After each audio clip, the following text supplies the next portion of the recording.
Jésus-Christ revient. C'est l'espérance de l'Église, mais encore l'espérance de tout vrai chrétien. Jésus lui-même a parlé de son retour dans l'Évangile. « Je reviendrai », a-t-il affirmé, « et je vous prendrai avec moi, afin que, là où je suis, vous y soyez aussi. » Vous pouvez lire ce verset sous la plume de Jean, au chapitre 14 et au verset 3 de son Évangile. Les anges aussi en ont parlé, au jour de l'ascension du Christ dans les cieux. C'est aux disciples qu'ils l'annoncèrent sur le mont des Oliviers, là même où le Christ posera les pieds au jour de son retour. Ceux-ci l'avaient vu partir, monter vers son Père, et alors qu'ils étaient là, les yeux fixés au ciel, 2 anges leur apparurent pour leur dire « Pourquoi vous arrêtez-vous à regarder au ciel ? Ce Jésus qui a été enlevé du milieu de vous viendra de la même manière que vous l'avez vu, allant au ciel. » Les apôtres également en ont beaucoup parlé, tel Paul qui écrivit par exemple aux Thessaloniciens dans sa première lettre au chapitre 4, à partir du verset 16, « Car le Seigneur lui-même a un signal donné, à la voix d'un archange et au son de la trompette de Dieu, descendra du ciel. » Nous avons hâte, chers auditeurs, que cet événement ait lieu, car le Christ est notre seule espérance, il est l'espoir du monde. Le Saint-Esprit, enfin, de concert avec l'Église, dit qu'il vient dans le livre de l'Apocalypse, au chapitre 22 et au verset 17. Et 2 versets plus loin, le Christ met un terme à la Bible en ces mots, « Oui, je viens bientôt. » Et pourquoi revient-il ? Pour prendre à lui ceux qui lui appartiennent, ceux et celles qui ont mis leur confiance en lui pour leur salut.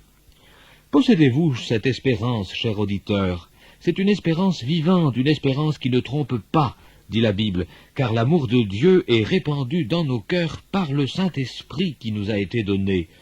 Oui, une espérance qui ne trompe pas, car celui qui a fait la promesse est fidèle.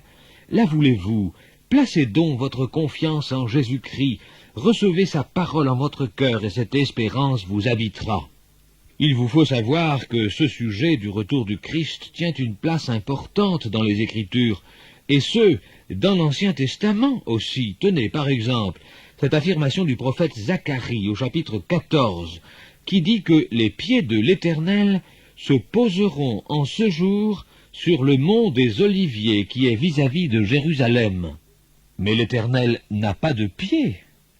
Il ne peut en avoir qu'en Jésus-Christ, quand il s'est fait semblable à nous. Comparons ce texte au chapitre 14 du livre de l'Apocalypse, qui commence avec ces mots « Je regardais, dit saint Jean, et voici, l'agneau, c'est-à-dire le Christ, se tenait sur la montagne de Sion. » Ces 2 textes se situant, le premier dans l'Ancien Testament, le second dans le Nouveau, nous entretiennent d'un seul et même événement. C'est là un exemple frappant entre beaucoup. Et savez-vous que les prophéties concernant la première venue du Christ sur la terre il y a 2000 ans, à commencer par sa naissance à Bethléem jusqu'à son ascension, se sont toutes accomplies dans un détail à nous couper le souffle. Jésus n'était pas encore sur la terre que déjà les prophètes de l'Ancienne Alliance l'annonçaient.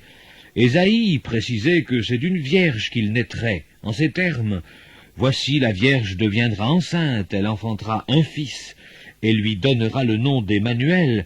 Ce nom signifie en hébreu « Dieu parmi nous ». Cet enfant donc, dans la bouche du prophète, devait naître d'une vierge et s'appelait « Dieu parmi nous ». Quoi de plus clair? Et cet événement a eu lieu comme l'a dit l'homme de Dieu.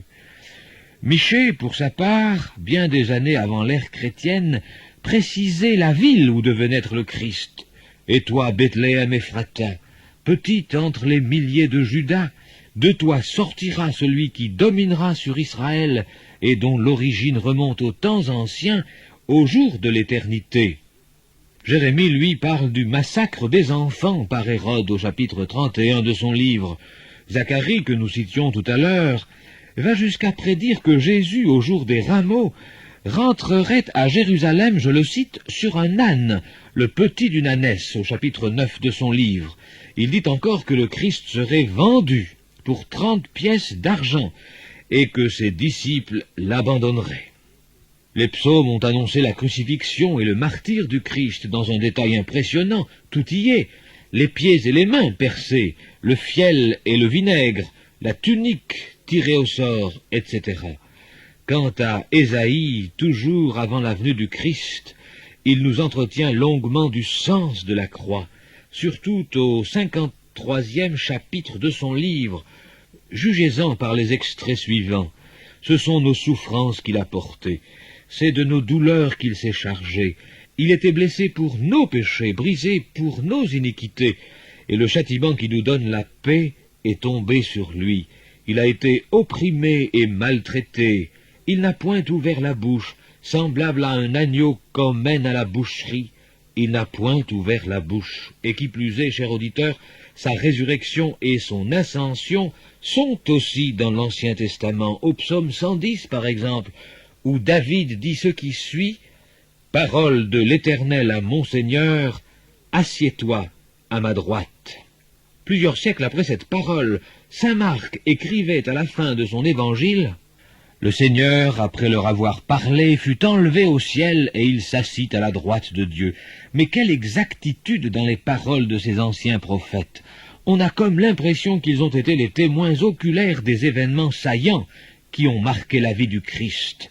Tant ils sont précis, il n'en est rien, puisqu'ils vécurent bien avant la venue du Sauveur sur la terre, et leurs prophéties se sont réalisées à la lettre. C'est encore là la preuve que la Bible dit vrai, et de même que ce qui a été annoncé concernant la première venue du Christ sur la terre s'est passé, de même, tout ce qui touche à son retour se réalisera. Oui, je viens bientôt, dit Jésus. Êtes-vous prêts, cher auditeur, pour ce grand événement qui est l'espoir du chrétien sur cette terre? Comment s'y préparer, dites-vous? Eh bien, en mettant votre vie en ordre avec Dieu. Le Christ est mort pour cela.